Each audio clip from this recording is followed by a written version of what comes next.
So, folks, her life took a drastic turn after she met in an accident. Deana-Rae Clayton now suffers from what is called foreign accent syndrome. So, according to healthline.com, this happens when you suddenly start to speak with a different accent after some type of damage to the brain. Our guest this morning is a Jamaican, but now speaks with a British accent. Morning and welcome, Deana-Rae. Hello, good morning.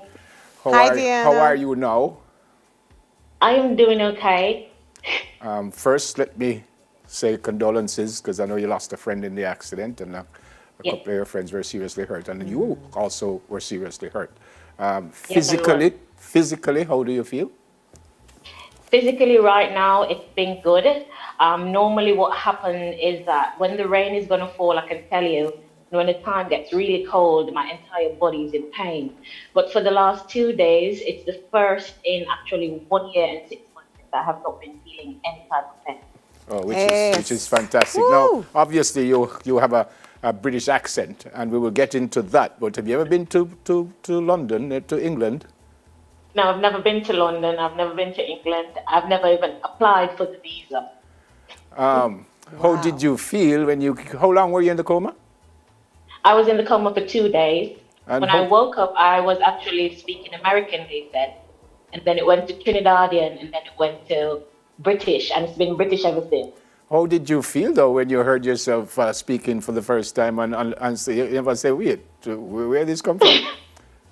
Actually, no, because even talking to you now, in my ear, what I hear is my natural Jamaican accent. So I don't know that I have a British accent until I talk to somebody and they automatically start talking in proper English. I'm like, why are you doing that? And they're saying, because you're British. So I didn't know that I sounded British until people started to tell me that you sound like a British person. So even now when you speak, you sound like a Jamaican in your ear? Yes, I do sound like a Jamaican in my ear. Wow. Oh my gosh. That's amazing. Deanna, when were you diagnosed? When were you diagnosed with the condition? And I find it so interesting. And how much reading have you done about it? Have you been able to connect with others who have the same syndrome? Yes, well, I was diagnosed with it. I was in the hospital for a month. When I came out, I was diagnosed with it in about September of 2019. And my neurologist, which is Dr. Pencil, I had to do an MRI. And based on what they saw on the MRI, there is a small swelling in my brain, which causes me to have the foreign accent syndrome. And I also woke up left-handed when I've been right-handed my entire life. So I have been doing some research on it. But what I have found is that persons have suffered from foreign accent syndrome, but it's only lasted like 6 months or 3 months. So far, I'm the only person that it has lasted so long in the Caribbean, but in the United States, I have met 2 young ladies that they have woken up from their surgeries with a different accent. When you say you are left-handed, like very competent with your left hand? Very competent with my left hand. I had to sign something in the hospital to do a surgery, and I took the pen with my right hand and I just could not write. And the doctor said to me, try your left hand. And when I tried my left hand, it was as if I have never written with my right hand before. Now, because of physical therapy, I'm not ambidextrous. Wow. So you could use, I know what that means, Two hands. but you could use both of them as competently as you did before you met in the accident. That's correct. Wow. When you think about this, how do you feel? When you think about the changes in, I know you had some physical changes, but the changes in your voice and accents, how do you feel? Well, at first, I really didn't accept it, because then persons normally say to me, when you get emotional, you talk really fast, and then everybody keeps saying, can you repeat, can you repeat, can you repeat? And I'm like, but I'm talking normally, so how is it that you're not understanding me?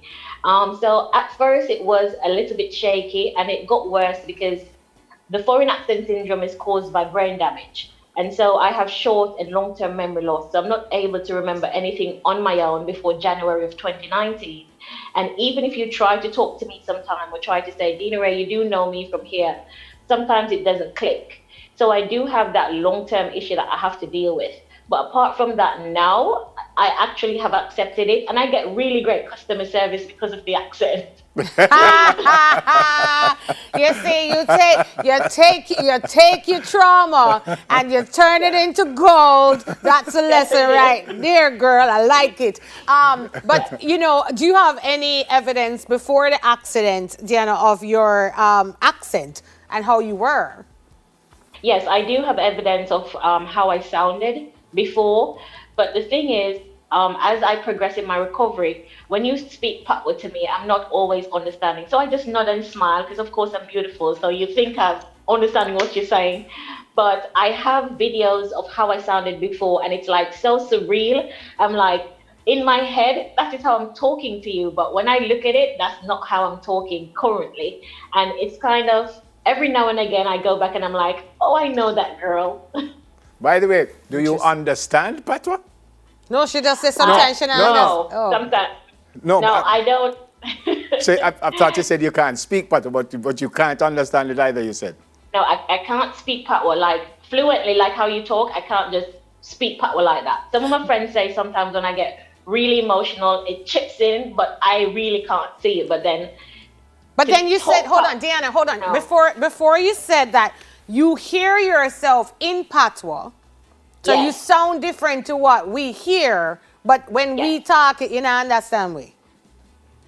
Okay, the only thing I understand just now is understand. The word understand when you just said it. Wow. So even if you, because you could hear, obviously, but so even if you attempt to speak Patois, it don't come out at all? It doesn't come out how you'd like it. We should put her to the like- test. So tell me Wagwan Neville. Say Wagwan Neville. Walk on never.